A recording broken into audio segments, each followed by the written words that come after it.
Bundan oldingi vaziyatda to'p qo'lga tekkan bo'lishi mumkin deya yo'ltepaliklar e'tiroz qildi va VAR ko'rib chiqildi. Hech qanday qo'lga tekkani yo'q ekan, tizzalariga tekkan ekan to'p va jarima zarbasi bekor qilinmoqda.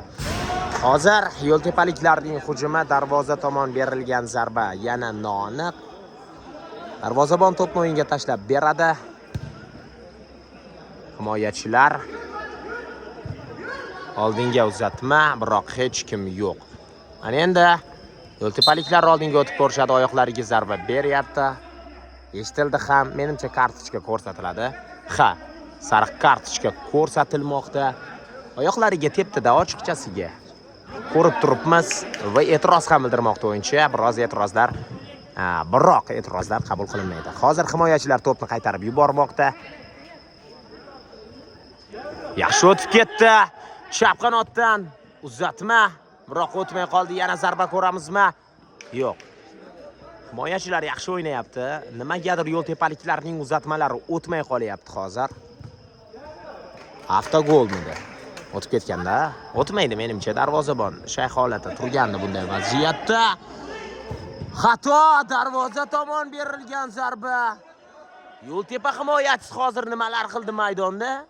Darvozabonga yetkazib bergandi menimcha. Chap qanotdan oldinga o'tishmoqda. Markazga aldadi. Ana endi zarba birozgina noaniq. Sherka, sening muxlislaring ko'p. Harakat qilish kerak. Gol kutyapti ular. Ular olqishlashyapti. Ular oldinga yurishni undayapti. Biroq hozircha Javshorota vakillari imkoniyat bergani yo'q. Ikkita to'p farqi bilan oldinga chiqib ketishdi ular 3-1. Ikkinchi bo'lim. Mana endi harakat qilish kerak. Hali vaqt bor. Javshorota vakillari yana oldinga o'tishyapti. O'yinchi yiqildi. Ikkita futbolchidan o'tib ketdi. Uzatma va gol! Mana gol do'stlar. Ana shunday golni urib ketadi ular.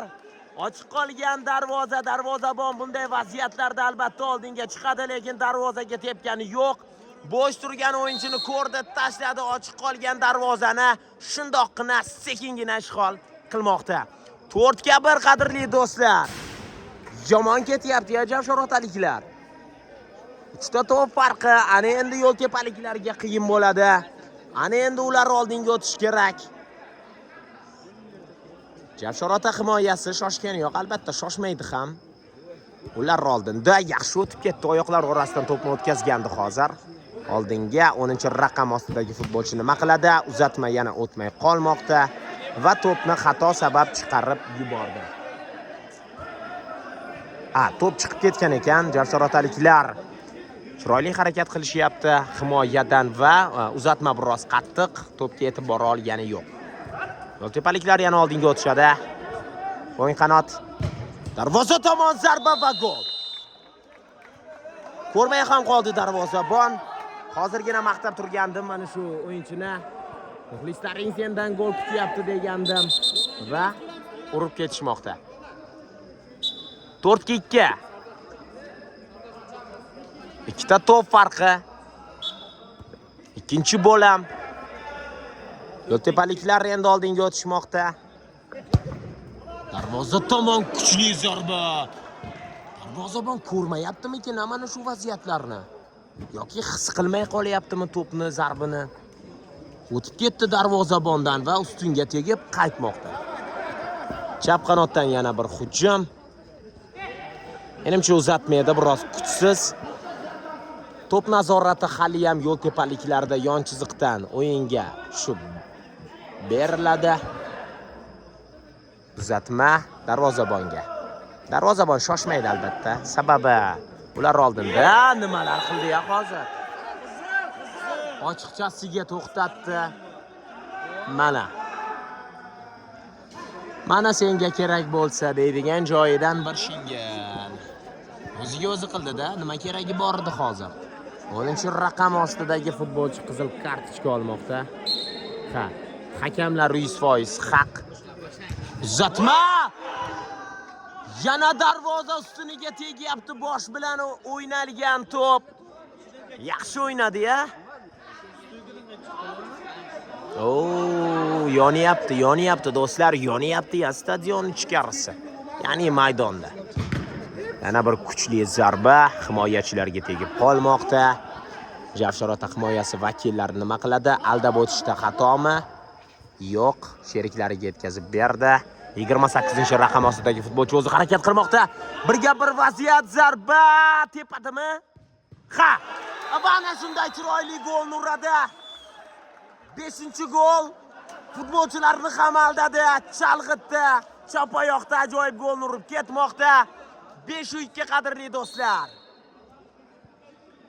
Yana 3 ta to'p farqi. Darvoza tomon berilgan zarba edi bu.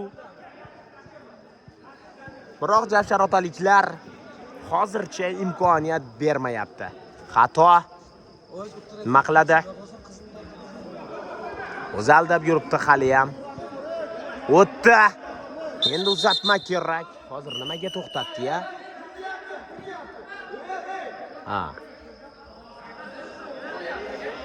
Hakamlar bir-birlarini tushunmay qoldi shekilli. Qizil kartochka olgan o'yinchi maydonga boshqasi tushishi alishda, ya'ni xato qildi deyapti. Darvoza tomon zarba, darvozabondan chiroyli seyf. Burchak zarbasi ko'ramiz ana endi. Orqaga yana bir zarba. Kuchli zarba edi. Biroq noaniq. Ana endi esa javsharotaliklar oldinga o'tib ko'radi. Himoyachilar yaxshi o'ynashdi, oldirishdi. Himoyadan o'ng qanotga qo'llariga tegdi. Ha, e'tiroz kerak emas bunday vaziyatda. Ochiqchasiga ko'rinib ham turibdi. Qo'llari bilan to'xtatib oldi. Va endi standart vaziyat javsharotaliklarda Yo'ltepa darvozasi tomon navbatdagi jarima zarbasi belgilanadi. Nima qilarkin? Darvoza tomon zarba berib ko'rdi hozir, biroq himoyachiga tegib qoldi. Burchak zarbasi amalga oshiriladi hozir. Havodan va to'p yo'qotiladimi? Ha. Qarshi hujum, birga bir vaziyat, nima qiladi? Uzatma, zarba ko'ramizmi?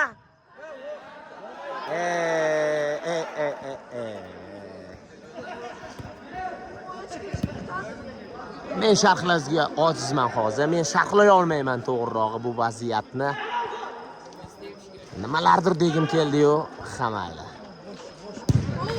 Yana bir kuchli zarba Yo'ltepa darvozasiga.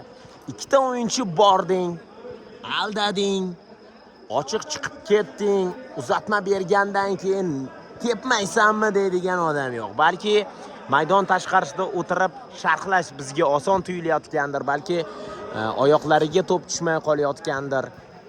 Mayli ularni oqlashga harakat qilasiz-ku, lekin ochiq vaziyatlarda mana shunday xatolarni ham ular qilib ko'rishyapti-da mana. To'pni yo'qotdi, aldab o'tdi Javsharota hujumchisi, sherigiga qoldirdi, o'ng qanotdan xato. Mana shu 4-raqam ostidagi futbolchi juda ham ko'p xatolarni qilyapti. Hozir golga ham sabab bo'lishi mumkin. Darvozabondan chiroyli seyf, to'pni qaytarib yubormoqda. Orqaga xato. Yetarmikin? Ha, yetib bordi. Endi uzatma kerak edi, so'radi. Sherigini ko'rdi, o'z vaqtida uzatmani amalga ham oshirgandi, biroq o'tmay qoldi. Hozir yana bir kuchli zarba, yana o'sha 4-raqam ostidagi futbolchi. Shoshgani yo'q.